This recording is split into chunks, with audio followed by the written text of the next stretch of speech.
forces are in full flight. We're coming by air and on the ground.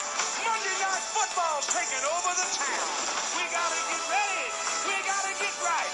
It's gonna be a battle in the NFL tonight. So get ready. I mean, get ready. Are you ready for football? On Monday night, baby. What's going on, Power Sweep? This is Stephen Harless again, podcast number 2. About ready to kick off the season. Just finished up the season. I think it was 2016, something like that. But congratulations to the Jags on knocking off the Falcons of the NFC 31-17. Had 10-mile-per-hour winds in the dome. That was odd. So we had to fight through those. You know, always something in Madden. But anyway, congrats to the Jags on the Super Bowl victory. His first one of Madden 15. So well-deserved in that. We moved on shortly after that, 2 or 3 days later, to the draft. I wasn't able to attend that, so I don't have too much information on it. Just from what I can get off Daddy Leagues and from the players that I scouted that I was not able to get. I was able to look at those and see how those turned out. Oakland had the first number one pick overall. He took Clifford Hanley, and I want to say he nailed it. That is probably one of the best backs I've saw in the draft in the last 3 years. He comes stock with 77 strength, 88 speed, and 91 acceleration, 85 trucking, and 85 stiff arm. That was the back that I referred to as Alfred Morris Jr. He's going to be a hell of a player. Hopefully Oakland can use him right and get their franchise on the right track. A couple other draft winners throughout the night that I saw. The Broncos had 3 top 10 picks, and he was able to nail all 3 of them. He went with Vlad McBride, superstar development, 85 release. That's pretty damn high for a wide receiver release-wise for a rookie. 92 speed, 92 acceleration. So that's going to be a hell of a player, and he probably took the best player in the draft. Oakland took, what he needed, and it was the best running back in the draft. But Broncos also got Mario Brewer, who's a left tackle. This guy, as a rookie, has 93 strength, 88 run block, 88 pass block, and 86 impact. That's as a rookie. That's just amazing. So, and he also has, superstar development as well. And the Broncos also took Kirkland Elmore, middle linebacker, also superstar development, with 90 hit power and 91 acceleration. So don't be trying to run the ball up the middle in the Broncos this season, because that guy will make you pay with that hit power and acceleration. And I look for him to cause a shit ton of fumbles. Moving on to some steals. I don't know how this happened, but the Super Bowl champion Jags was able to pick up the number 1 overall projected player at defensive tackle in the 3rd round. I have no clue how some people let him fall that far. He picked up in the 3rd round, but his attribute isn't crazy. But the thing that caught my eye about it was he's average on everything. Like a defensive tackle usually has either a high finesse ability or a high power move ability. He's average in both of those, and he's a little bit above average in block shed. So that was a hell of a steal in the 3rd round by the Jags. I don't know how he was able to pick him up in the 3rd round or how he fell that far. But that was a hell of a steal in the 3rd round. So, once again, congrats to the Jags on one of the biggest steals of the night. Princeton Hanston, defensive tackle. Moving on to this week I'm going to preview the NFC, and next week I'm going to break down the AFC. division by division, and then pick the playoffs wild card, and then pick the winners from there, and tell you who I think is going to represent the NFC and the AFC in this year's Super Bowl. So starting out with the NFC East, top two contenders in that yearly is the Cowboys and Redskins. The Cowboys had a down year last year. I think they ended up losing 7 or 8 games. Very unusual for the Cowboys to have a year like that. I don't look for that to happen 2 years in a row. I believe Cowboys come out the gate hot this year, just like in years past, and they will be challenging the Redskins for the division. And I think the Cowboys will win the division this year. The Redskins ain't going to run away with it like they did last year. That's not going to happen 2 years in a row, not with R. Walters in the NFC East. You're not going to get by winning that division easy 2 years in a row. So I look for the Cowboys to come out of the NFC East. Philadelphia might make a push. You never know with them.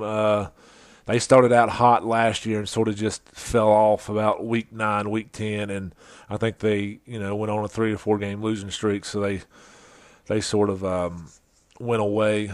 So, you can't overlook the Eagles, but they're definitely going to have to play a full season of good football to contend in that division because it's a pretty heavy hitter division. So I look for the Cowboys to come out of the NFC East. Moving on to the NFC North. This division is crazy. It's a coin toss. I look for your Vikings, Bears, and Lions to be the top 3 in this division, with any one of those 3 coming out. The Vikings, their out-of-conference schedule is a little bit tough, and so is the Lions. The Vikings play the Seahawks, the Cowboys, Ravens, Browns, and Falcons. And the Lions play the Falcons, Rams, Browns, Redskins, and Ravens. So that's a stout out-of-division out-of-division schedule. So I'm going to go with the Bears to win the NFC North because they only have the Browns, Ravens, and Falcons, who I see that can really give them a game out-of-division-wise. So I think they have the upper hand schedule-wise. As long as they take care of their division games and not drop a whole lot of division games to teams they should beat, I think they come out of the NFC North handedly. So look for the Bears to win that one. Coming out of the NFC South, I got it coming down to the Saints and the Falcons like it did last year. Not too many teams have been able to challenge the Falcons in the NFC South. I think the Saints beat the Falcons once last year. He plays the Bills, Seahawks, and Cowboys this year out of division, and the Falcons play the Rams and the Redskins. So the Falcons have a really easy out-of-division schedule. I don't look for the Saints to challenge them this year. But the Bucs, you got to look at the Bucs too. They beat the Falcons at least once out of the last 3 years. So if the Bucs can take care of some games they're supposed to take care of out of division and contend well in a division, I think the Bucs could be a wild card to win that thing because they have the Falcons number. They're one of few teams that beat the Falcons consistently. So keep an eye out on the Bucs, but in the long run, I think the Falcons come out of the NFC South. They're returning everybody. They didn't lose much in the free agent draft, so I think they lost a right guard or whatever, but yeah, the Falcons should come out of that unless the Bucs surprise some people and able to upset some people and contend in that division. Moved on to the NFC West.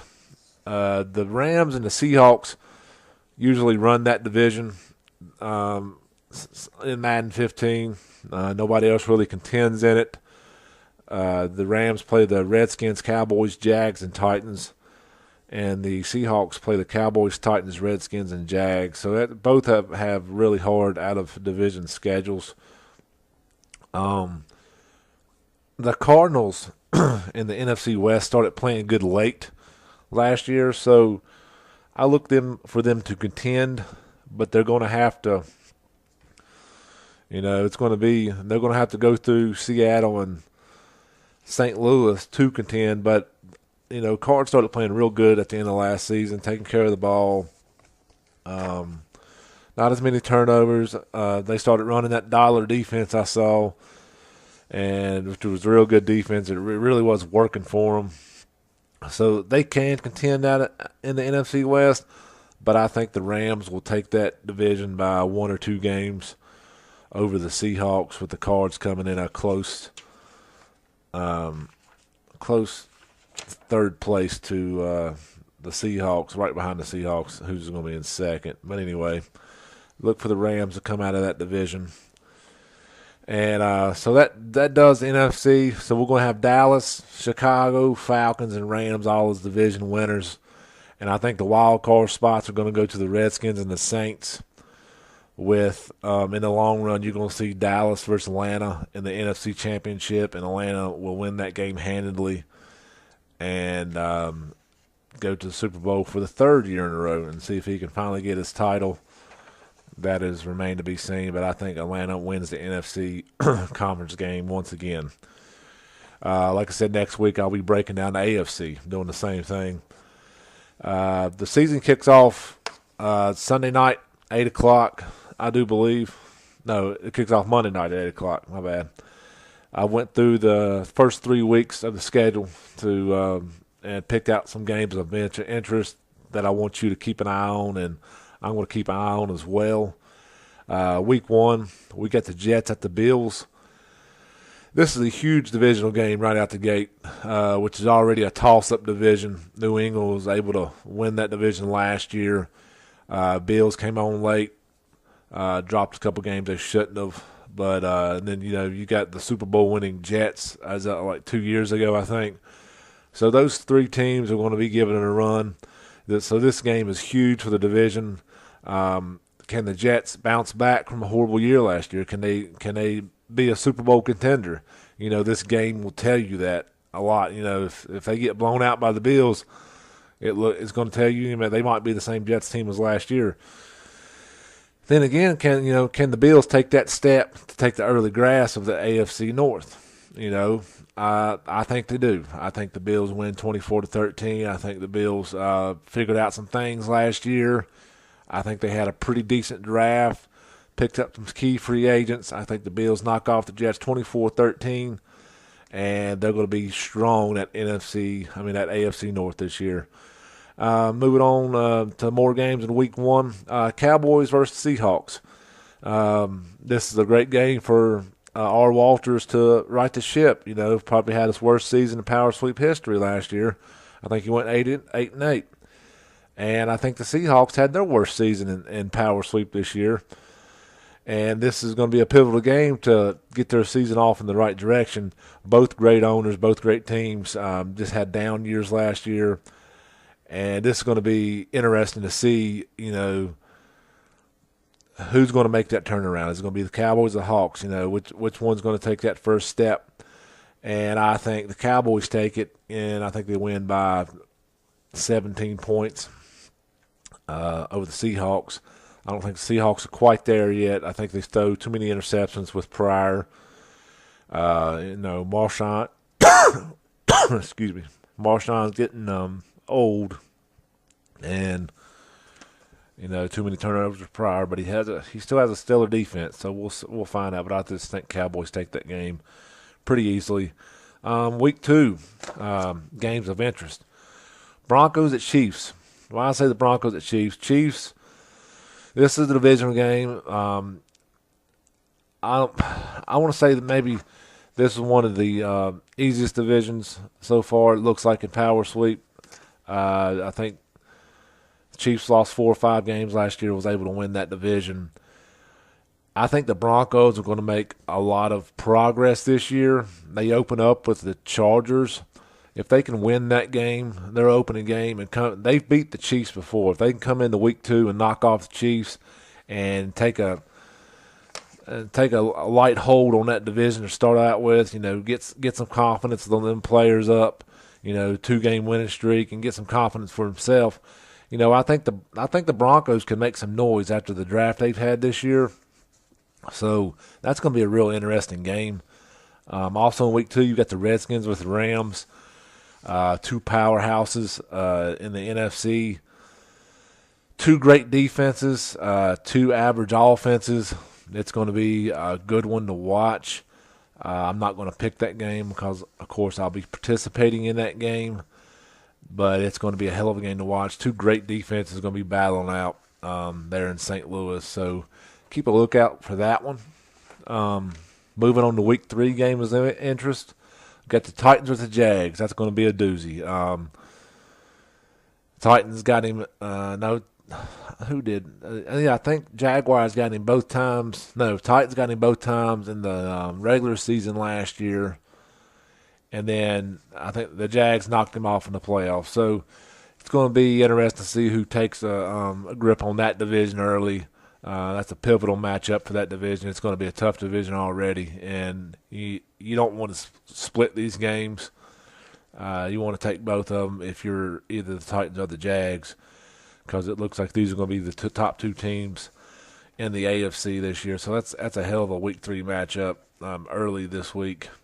And then we move on to the Seahawks and Rams, another division game to see who's going to take the early lead in that division. Both two great teams, both playoff teams last year. I look for the Rams to knock off the Seahawks and start the Seahawks out 1-2 on the season with a Week 1 loss and a Week 3 loss. So I look for the Rams to take a good grasp on that division. And then Week 3, the last game, Chiefs versus Redskins. This one's also interesting as well because that's the two best rushing attacks last year, first and second. Then Stout was in a close third. Two great rushing attacks. Week 3, with Davis and Morris going head-to-head, who's going to win that battle? And then again, two great defenses going head-to-head with average passing games. So two teams that can't throw the ball well, two teams that can rush the ball really well, and two great defenses. Should be one. I mean, of course, all this will be on Twitch just to keep you updated on what to look for in Week 1, 2, and 3 coming up this week, as we'll make it through the first 3 weeks of the season by the time the next podcast comes around. Rant of the week, I want to talk about all the trades that's going on and how this league prides itself in being a sim league. And there is way too many trades going on, in my opinion, to call this a sim league. We're allowed 5 trades a year, and we want to be a sim league. Well, 5 trades, sometimes in real NFL, 5 trades don't happen all year, and each team's allowed 5 trades. And hell, there's some teams that had 3 first-round draft picks, 3, and multiple teams that had 2. That's not simulation. I would love to put out get a rule on not being able to trade your first-round draft pick, to be honest with you. I think if you want to be a sim league, too many people are trading their picks, and too many people are acquiring multiple third-round picks. There's multiple teams with 2 or 3 first-round picks a year that are just loading up. This draft is just too dominated by superstars to just throw picks away like that. I think if we want to be a sim league, the direction we need to go in is stop people from trading their first-round picks. If you want to be a sim league, live and die off the draft. Make people draft. I think you should be able to trade your second round pick and on, but if we got to stop people from acquiring 2 or 3 first-round picks a year, every year. I mean, it's multiple teams, and we got to limit that. And we got to limit. I don't think anybody should be able to trade their first-round pick. I don't think anybody should be able to have their first-round pick taken. I think the way you run a sim league is to let people live and die off the draft. That's what a connected franchise is. It's all about playing multiple seasons and drafting. And when you're having your first round pick taken away or you're trading your picks, you're not drafting. It's not sim. Have you ever saw a team with 3 first-round draft picks in the NFL? I've never saw it. The most I've saw is 2, and that's rare. in real life NFL, a team having 2 first-round draft picks is rare. And I think that's what we need to look at. We need to look at making a rule about trading first-round draft picks. It's getting ridiculous. There's too many superstars, too many fast developed players in these drafts in Madden 15 to allow this. So I'm reaching out. Hopefully the committee looks at it. I would love to hear your comments once I post this about everything. Participation was good in last week's podcast comments. I'd like a little bit more. Keep the boards rolling. Keep everybody involved. Put everything out there. Like I said, next week, I'll be reviewing week 4 through week 6, or previewing week 4 through week 6, and reviewing 1 through 3. So. Thanks for listening. I'll be previewing the AFC, all the AFC divisions next week as well. So tune in next Sunday, and I will talk to you again. Thank you.